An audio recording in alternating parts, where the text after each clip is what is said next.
Hi, we are Charles and Ann Foster. And who are we? Here, let me show you real quick. Over here we have Grandma and Grandpa Manring, Great Grandma and Grandpa Bates, Great Great Grandma and Grandpa Bates, Great Great Great Grandma and Grandpa Bates, Great Great Great Great Great Grandma and Grandpa Foster. That's us, Charles and Ann. That's who we are. And we don't even know each other yet. We're both born in England. I was born in 1839 and Charles was born in 1827, so he's a little older than me. But, and we were not members of the church. But we decided to come to America, and because America was a new land. And so I came with my family, and I was a young woman when I came. And Charles, when he came on the ship to America, his family didn't come, and they didn't even come to say goodbye because they thought, this is a wild adventure. You're just going on. He's like, I want to go to America, though. He waited until he was old enough, and he got to go to America. And so when he left, the only one that came to say goodbye was actually a little old lady he used to work for. He worked for her for a long time. And she wanted him to keep working, but she knows, I know, America's a land of promise. You'll do well there. So she came to say him goodbye, and he was glad for that. But we came to America, and we didn't know each other, remember? And we came to Michigan, and I got a job. I got a job as kind of a maid, so I'd wear like an apron like a maid, and with a family, and you just live with them and you just work.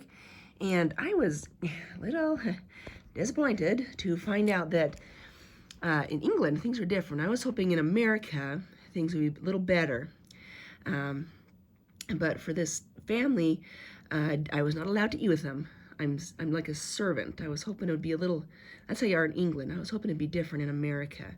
And so I had to stand while they were eating. I had to stand and wait in this little tiny pantry, and there wasn't much room, so I had to stand there and just be ready as soon as they need it. I have to kind of pay attention and just be ready as soon as they need. Hope. Come faster, okay. And just do whatever they need to have done and be right ready to do it. And I just had to stand there and wait.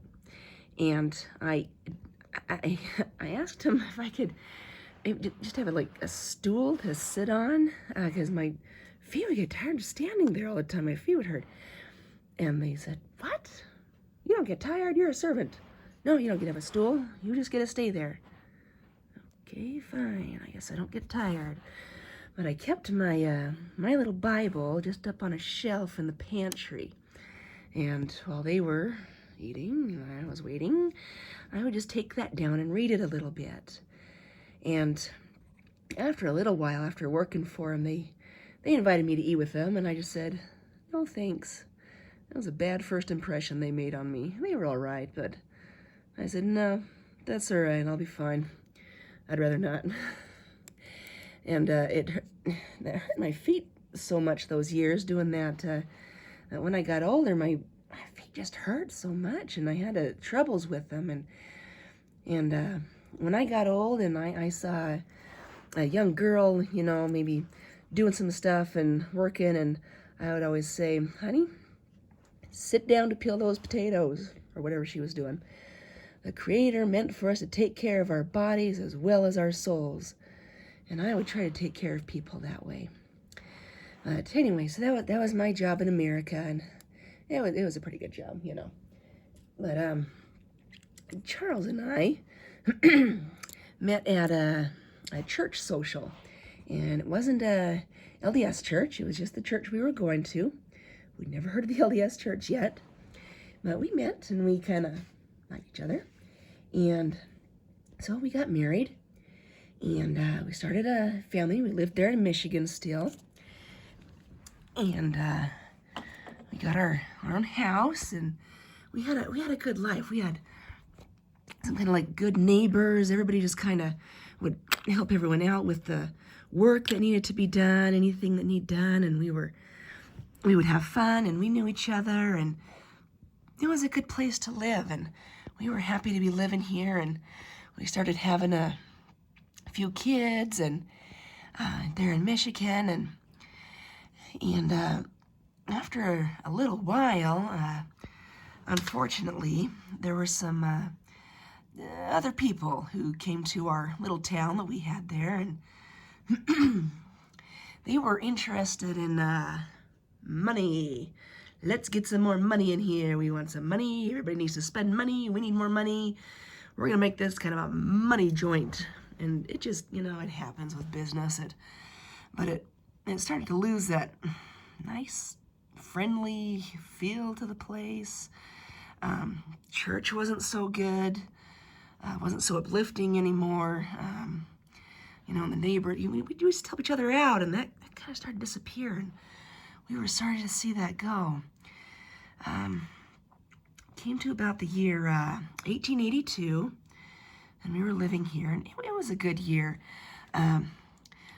My brother, George, lived on the farm next to us, and his wife, and they would come to our house, and we would go to theirs, and there'd just be kids coming out of the woodwork, because they're all cousins, and we would roast onions and eat apples and drink apple cider and eat popcorn and nuts and sing. And we would just play with each other, and it was pretty nice. It was pretty good to have family close. It was nice to have. And, well, one day, Charles came home, and he said, excuse me. And he said, Ann, I've invited some men for dinner. I know you will like them. They have a message for us, and it sounds like this place, when we first got here, it was a good place. And so they're going to stay for dinner. And I said, well, that should be all right. There's pork and baked beans and rice pudding and Johnny cake. That's cornbread. But I better find some beds for them to sleep in. We better fig up some beds here. And so those two men came, and they talked with us. And after the kids went to bed, we talked way into the night. And they're from the West, from Utah. And they came from the Church of Jesus Christ of Latter-day Saints. And this sounds like a really nice church. And they talked about where they live in Utah.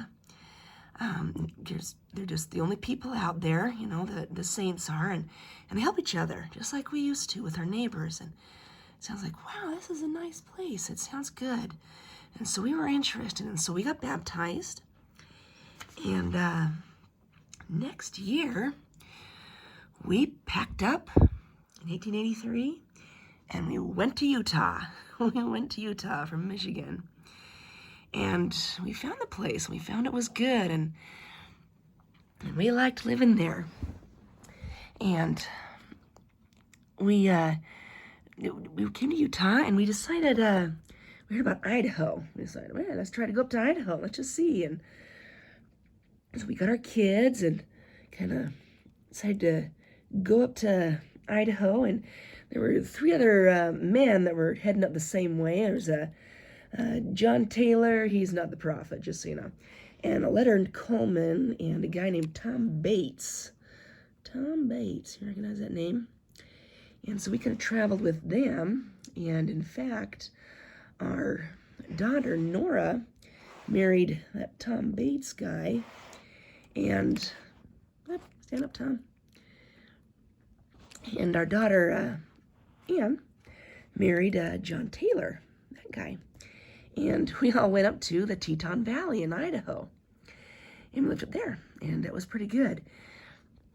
And while we were up there, there is just, while we were up there, we were getting a little older.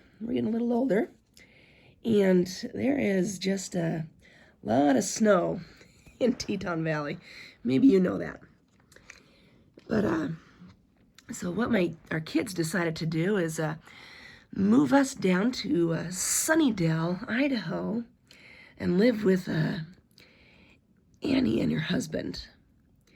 And so we moved to Sunnydale, and that was a good place to live. Excuse me. And so, and like I said, my feet kind of hurt me when I was older, and so I wanted to help Annie out, and so help around the house. I could sit all right. Finally, I can sit.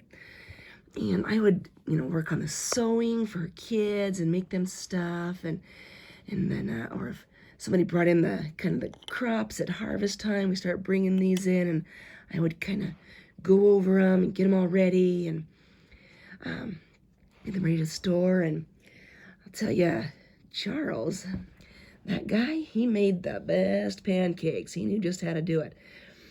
He knew how you put the pancake on. He knew just how many bubbles should appear before you turn that pancake. And then when it's all done, and then you never turn it back. You don't do that. You always look at the pretty side of the pancake. That's what you do. He was a pretty good guy. So we did pretty well. We liked living in Idaho, and we tried to stay healthy and save up some money, and pretty soon we were able to make it for a little trip back to Utah, to Salt Lake. And Charles and I went down, and we stayed there for 2 months. And we got so much temple work done for our family. Oh, we were glad we were able to do that, because Idaho doesn't have a temple yet. So we got down there and we got our temple work done. And we were so glad we're able to do that.